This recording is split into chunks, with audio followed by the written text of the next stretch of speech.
Berita duka datang dari Marissa Icha, seorang public figure yang dikenal serba bisa alias multi talenta ya. Selebgram, artis papan atas, pengusaha ternama ya. Ikon wanita multi talenta modern ya. Pokoknya kalau soal titel beliau tidak pernah pelit. Sama-sama di lokasi, beliau juga menambah, saya juga menambah. Jadi beberapa waktu lalu Icha hadir di persidangan sebagai saksi korban ya dalam mega proyek bisnis batubara miliaran rupiah. Sebuah angka yang membuat banyak orang terpukau ya dan membuat dunia pertambangan merasakan duka yang mendalam. Nah, Icha pun datang dengan dukungan penuh dari saudara angkatnya ya, Fitri Salhuteru, sosok pebisnis sekaligus selebgram ternama ya, yang terkenal sigap hadir di berbagai urusan public figure yang lain. Nah, loyalitas begini langka sahabat channel dan patut diapresiasi ya, karena nggak semua orang itu punya komitmen kuat ya untuk selalu ada di setiap momen penting siapapun tokohnya.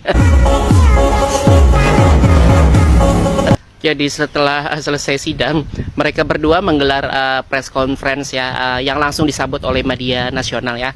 Profesional, rapi, penuh percaya diri. Jadi momen yang membuat kasus ini tidak hanya jadi cerita hukum ya, tapi jadi tontonan informatif bagi publik.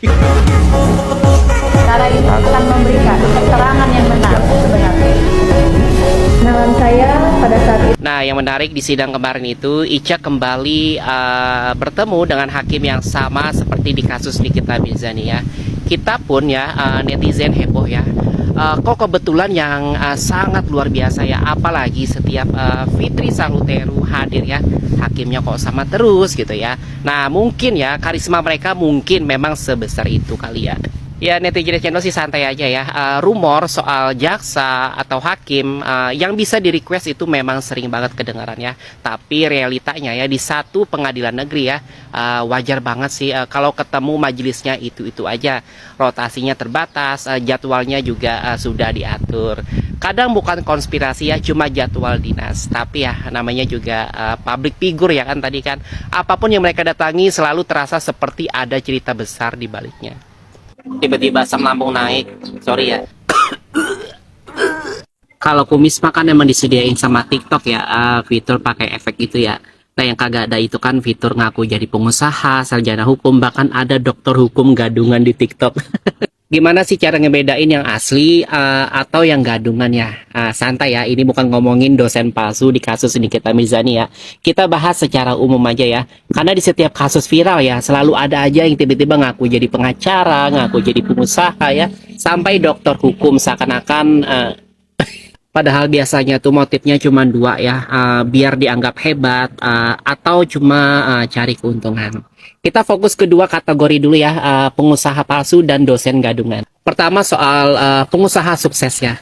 Biasanya pengusaha sukses yang beneran ya, yang real, yang nyata itu biasanya sibuk ngurusin operasional, sibuk meeting, sibuk ngejar target ya, bukan sibuk komentar aneh-aneh ya, bukan sibuk komal dari pagi sampai malam. Kalaupun muncul di TikTok ya, biasanya ngebahas insight bisnis ya, bukan rebutan spotlight di drama orang lain. Kemudian dosen atau akademisi yang asli ya, itu kelihatan dari cara bicaranya dan struktur pikirannya.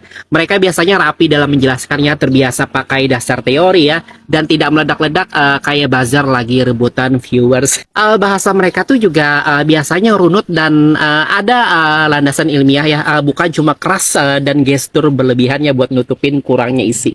Intinya sahabat cendol, gelar itu gampang banget diucapkannya, tapi karakter dan kualitas itu tidak bisa dipalsukan. Jadi mulai sekarang nih, sebelum percaya titel seseorang, kita lihat dulu ya apakah perilakunya nyambung sama gelar yang dia klaim. Kalau tidak ya sahabat cendol udah tahu jawabannya.